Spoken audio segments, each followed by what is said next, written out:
चल भी नहीं पा रही थी और बैठ भी नहीं पा रही थी ठीक से, और बहुत डरे हुए थे कि ऑपरेशन कराएं कि नहीं कराएं, क्योंकि बहुत लोगों ने डरा दिया था हम लोग को कि ये ऑपरेशन सक्सेसफुल नहीं होता, कई लोग हमेशा के लिए बैड में चले जाते हैं।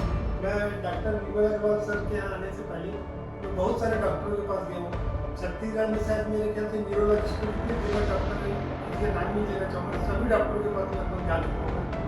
और ये न्यूरो की प्रॉब्लम है, लोग के लोगों को बताया कि न्यूरो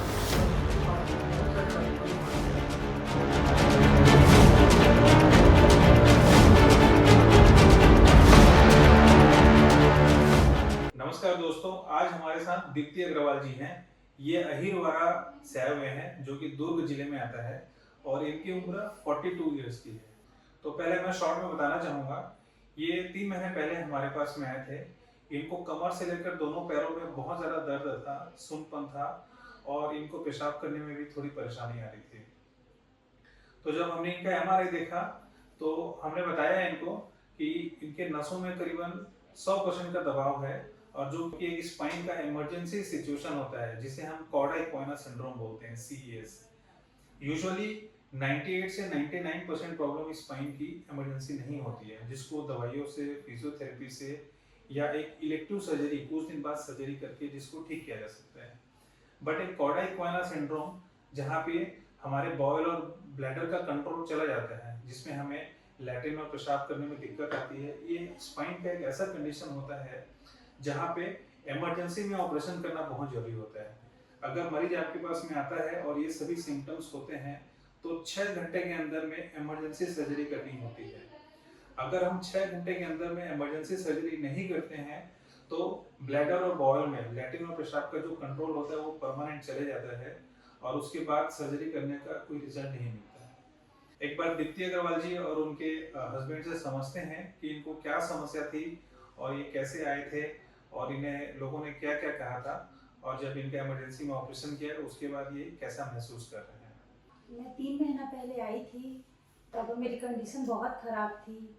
पूरे पैरों में दर्द, कमर में, मैं चल भी नहीं पा रही थी और बैठ भी नहीं पा रही थी ठीक से, और मेरा प्राइवेट पार्ट भी पूरा सुन्न हो रहा था। तो फिर हम लोग आए सर के पास और बहुत डरे हुए थे कि ऑपरेशन कराएं कि नहीं कराएं, क्योंकि बहुत लोगों ने डरा दिया था हम लोग को कि ये ऑपरेशन सक्सेसफुल नहीं होता, कई लोग हमेशा के लिए बैड में चले जाते हैं, और कई लोग आके एग्जाम्पल भी दे के गए, उनको देखो करके। तो हम लोग बहुत डरे हुए थे, पर हम सर के पास आए और इतने अच्छे से मेरा ऑपरेशन हुआ, और अब मैं एकदम अच्छे से चल फिर पाती हूँ, मुझे कोई प्रॉब्लम नहीं है।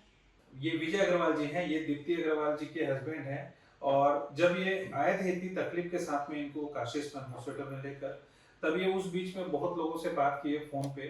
तो एक बार समझते हैं कि लोगों ने इनको क्या कहा, और उसके बाद फिर इन्होंने कैसे डिसीजन लिया और यहाँ पे ऑपरेशन कराया। मैं डॉक्टर विमल अग्रवाल सर के यहाँ आने से पहले मैं बहुत सारे डॉक्टरों के पास गया हूँ। छत्तीसगढ़ में शायद मेरे ख्याल से न्यूरोलॉजिस्ट में जितने फेमस डॉक्टर हैं, किसी का नाम नहीं लेना चाहूँगा, सभी डॉक्टरों के पास लगभग जा चुका हूँ मैं। और ये न्यूरो की प्रॉब्लम है बोल के लोग मेरे को बताए, तो मैं न्यूरोलॉजिस्ट के पास, बहुत सारे डॉक्टरों के पास गया, लेकिन वहाँ पर मुझे कोई रिजल्ट नहीं मिला। और ये बीमारी लगभग इसको 2 साल से थी। और हम जब यहाँ आए थे एकदम आखिरी स्टेज पे आए, हमको कोई बोला कि आप मुंबई जाइए, मुंबई में सबसे अच्छा इलाज होता है। हमारे एक मित्र डॉक्टर साहब थे, बोले कि भाई मेरे को ये बीमारी होगी तो मैं इन्हीं के प्रति इलाज कराऊंगा, पूरे भारत में और कहीं नहीं जाऊंगा करके। तो उनके ये बोले हुए शब्दों से हमने सोचा कि अब हमको भी यहीं इलाज कराना चाहिए। और डॉक्टर साहब से हमने इलाज कराया तो हमको बहुत कॉन्फिडेंस, पहले डॉक्टर साहब ऑपरेशन से पहले हमको बहुत कॉन्फिडेंस से बताया कि बीमारी के बारे में पूरा हमको डिटेल समझाया गया। और पहली बार मैं जब यहाँ पर आया तब मैंने जाना कि स्पाइन की बीमारी ही नहीं होती है, और हम न्यूरो के पास जा रहे थे। हमको अभी तक हमको ये नहीं पता था कि न्यूरो के डॉक्टर अलग होते, स्पाइन के डॉक्टर अलग होते। यहाँ आने के बाद मुझको पहली बार पता चला कि स्पाइन की बीमारी अलग होती है, उसके डॉक्टर भी अलग होते हैं। 3 बजे के आसपास आए थे और हमारा 7 बजे ऑपरेशन हुआ यहाँ। और ऑपरेशन होने के बाद लगभग हम 3-4 दिन हॉस्पिटल में रहे, उसके बाद हम घर चले गए। उसके बाद लगभग 15 दिन के अंदर नॉर्मल हो गई मेरी मिसेस, और आज तक उसके उसको उनको वो स्पाइन की कोई प्रॉब्लम नहीं आई। और ये बात लगभग 3 महीना हो चुकी है। तो ये कुल मिलाकर ये संदेश देना चाहते हैं कि एक स्पाइन एक डिपार्टमेंट अलग होता है, न्यूरो का डिपार्टमेंट अलग होता है, ऑर्थोपेडिक्स का डिपार्टमेंट अलग होता है। तो स्पाइन रिलेटेड कोई भी समस्या हो तो आपको आपके नियर बाई जो भी स्पाइन स्पेशलिस्ट हैं, आप उनसे सलाह लीजिए, वो आपको आपकी बीमारी को पकड़कर जो भी बेस्ट उसका इलाज होगा उसके बारे में आपको रूबरू करेंगे। Thank you.